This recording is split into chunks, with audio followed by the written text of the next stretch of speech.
Lee Caddis, welcome to Business Insider. Thank you for your time. Thank you for having me. It's a pleasure. And to the boardroom of Commercial HQ, we thank them for their electricity and space. Yeah. A recent elevation. Don't look at me like that. It's not going to be that scary. Anyway, a recent elevation to General Manager. It was it was a bit of a surprise, but also... So you didn't deserve it? Oh, of course I deserve it. Exactly. But look, a nice surprise, and it's nice to know that they have the confidence in me as well. So it's something that makes you feel a bit better about yourself. But they've seen you for a while, haven't they? They have, yeah. I've been around, hanging around for a while, so yeah, Indeed. a bit hard not to notice me when I've been there for so long. Indeed, Yeah. indeed. And an extraordinary path from ambulance. Yes, yes. Some would say maybe not a natural progression from ambulance to funerals. But yeah, we see. What attributes do you think you bring at that level? Because I think it's just an understanding of people, because you're dealing with people constantly, and you have to have that temperament to be able to deal with the type of people that we deal with. You know, we have anyone from that's totally grieving to someone that's has a lot of anger because of their grief. Other people use humour to deal with their grief, so we see it all sorts of people. But now you're sitting on top of a team of people. Yeah. Those values have to be, or encouraged, not because I'm sure they're not. We have a great team. They're fabulous. I have so much faith in everyone that works there. They're all there for the right reasons, which is really important, because you don't want, or you don't need that type of person, the wrong type of person in that type of job. You know, we really have to be careful when we filter people when we do employ them to make sure that they are there for the right reasons. Are there a set of values that the Palmdale group look for that you kind of? We look for someone that's got empathy and compassion. It's not saying that we want people that are total bleeding hearts as such, but we want people that have a lot of understanding, but also be able to guide someone as well. So you have to be able to have a firm hand to be able to guide people through, because a lot of people are looking for that guidance. They're totally lost. They don't know what to do, so they're looking for assistance. In a tough market too. It's a highly competitive and it is much talked about, internationally owned often. And it is, and a lot of times the press is, if you do get press, it's usually for all the wrong reasons. But we have a really good group. Really good company. They've been a great company. They've been good to me over the years through the different ownerships as well. So we might come back to the change of ownership or the evolution. In terms of your progression, it has meant work and development on your part. So what have you focused on in bringing Lee Caddis to this point? Mainly, I probably realised back in 2005 that I needed to start doing some studies, so I started doing external study, business management as such, and gradually did that and completed that last year. So I knew that I needed to do that for me. Can I ask who that was with? I started through the online universities, and then I did part of it then through the University of Newcastle, through the Yarimba campus, and also through business training solutions at Yarimba as well. So excellent. Yeah. Okay. So bits and pieces all thrown together, but get all the recognition of prior learning, which brings it all together and gets the outcome that you want. So excellent. But it's good because you meet so many other people along the way as well, which I think develops you into the person that you become. And you are here because you are a senior professional on the coast, and we need to celebrate the women that are here, and there are many of you. There are quite a lot of women, that have, I suppose, for any number of reasons, come to the top in their field as such. And I was going to mention Louise Duff and the fact that we're trying to get her on here. Oh, she's lovely. She's lovely, but she doesn't want to sit in that chair, so we'll talk about her later. But within the business framework that you've had, say, in the last 5 years, have there been strategies that you've seen that have surprised or have you've learnt from, I guess? I suppose so, but I think if I've learned anything, it's just to be innovative. You have to continue to use innovation, and surround yourself with good people that are innovative as well. So, and that will always keep you I suppose if you want to use the terminology on top of your game, I think that's the. Can you talk about some of the innovation that you've looked at? Just moving forward with the different types of technology that you can use business-wise as well. When going back to when I first started in this industry, everything was just paperwork. We had so much paperwork, and everyone was a bit scared of computers. You know, they were a bit scared to sit in front of a family doing funeral arrangements with computers.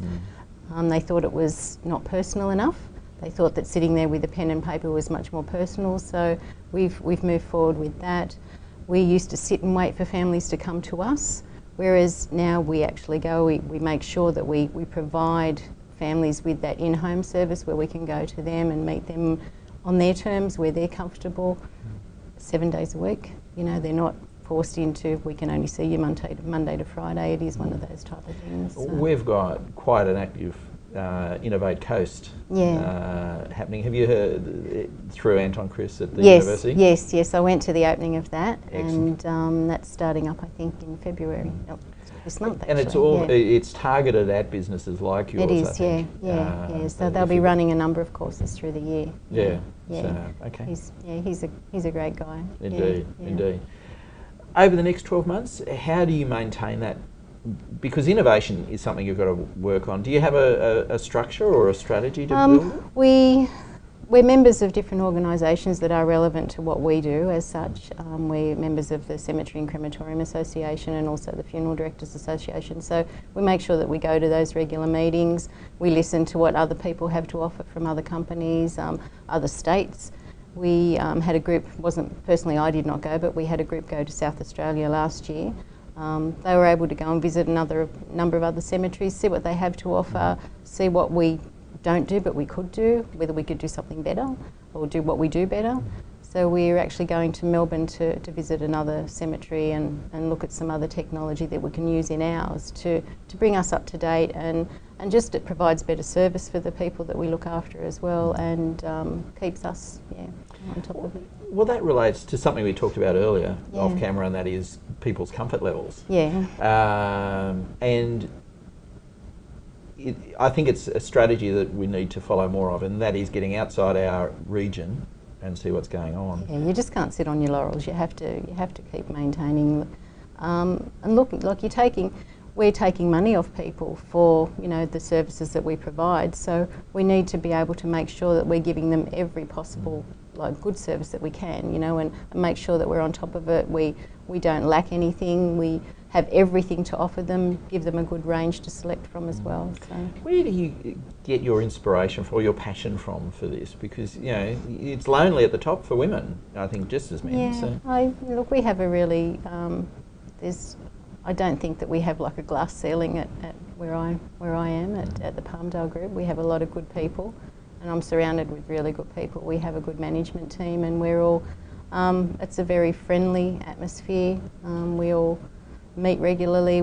My office, I don't have one. I sit in the middle of the room. So I want to be in the midst of it. I don't want to be stuck out in a back room somewhere. So I sit right in the middle of everything, so I can see everything that's happening and be involved. Again, we talked about multitasking. I like to be hands-on. I like to, I don't think that I should be sitting back thinking I don't answer a phone now that I've got this position. So I like to be able to pick the phone up, and also, if someone's standing at the counter that's not being looked after, everyone, it's all hands in, and everyone does their bit. Okay. So. We give everyone an opportunity to have a rant about what business on the Central Coast broadly. Is there something that you'd like to stand on your soapbox and shout about for? No, not really. That's why you're such a nice person. I suspect there is. Nothing that really comes to mind. I just, the only thing I ever get cranky about, I think, is people going over 40 in the school zones when they're trying to overtake other cars. But, that's probably my only thing that really upsets me on a daily basis. I need to know what car you're in because I don't want to offend you. So, looking forward to the next 12 months, do you see some major opportunities or major strategies? We've got a few different things that we're looking to do to bring, like the cemetery itself, technology-wise. We're looking at doing some things there to bring us up to date with other cemeteries and I sometimes ask, who is the market leader in Sydney, or who do you look at? There's probably Macquarie Park's very nice, but I'm not overly familiar with all their technology at the moment. But they've set a pretty good standard in Sydney. I think the other cemeteries are probably looking at them to see where they're going from there. Okay. But we're looking to update all of our technology in our chapels. We've always felt that we're up to date, but we feel that we can go that little bit more now. There's, people are talking about, especially when we look at what they do in America, like where they have, like a live feed, so people can actually get on the internet and watch a service. They may have relatives that are in another country, so that access the internet, they can watch the service on the internet. That would be available. All the different screens that we can provide. So we have a big service, we can have everything on the screen outside for other people that can't fit into the chapel. Maybe look at having outdoor chapels as well. Just having a proper internet-based mapping system which we have got already, but we want to look at improving that so that when people do visit the park, they have easier access, be able to look at things themselves on a weekend to find, where someone is and that type of thing. Okay. So Lee, if we talk about work-life balance, has that played a role, or do you just? Well, obviously, yeah, like having children and having to work. That's when you work, you want to progress, and I think when you want to do anything, obviously, if you're going to be earning money, you want to earn as much possible money as you can. So to do that, you have to move forward and be, be the boss as such. So is that about challenging yourself? It is. I love to learn. So I don't think I've ever been the type of person that is stuck in one little thing. It's not that I get tired of things, but I get hungry for more information. So I'm constantly wanting to know. I'm not happy to know just one little part of an operation. I need to know everything, and I want to know how it all fits together and all clicks together, so that I think I could probably go out to Palmdale and I think I could put my hand to just about any job there, because I've tried all of them and been involved in all of them, and not because I've had to, because I've wanted to be. So I think that's the personality. And is it something you expect from your staff as well? Or your team? It's probably what I look for in people. When I do look at people, I look for someone that is keen to do. Not so much that you want people to be doing that bit extra, but someone that's hungry to learn and be involved and bring their A game all the time. I'm not the type of person that's just thinking, oh, I'm just off to work today. That's I look forward to going to work, and every day is something new. And we get picked on the coast, and you've spent 8 or 9 months off the coast working with a group in Sydney. Did you come back saying, hey, that's not right, the people on the Central Coast are powerful people and can do the job? Oh yes, it was good actually seeing from working in a similar industry and see how they do things. I think that I brought back a lot of information that could make us better at what we do, but also we also do a lot of things up here so much better than what they did down there. So we're not that far behind. In a lot of cases we are very far ahead, especially when it comes to customer service. So. And we just talked about your kids telling Mum what she should have talked about at that moment. Yeah, they're very vocal.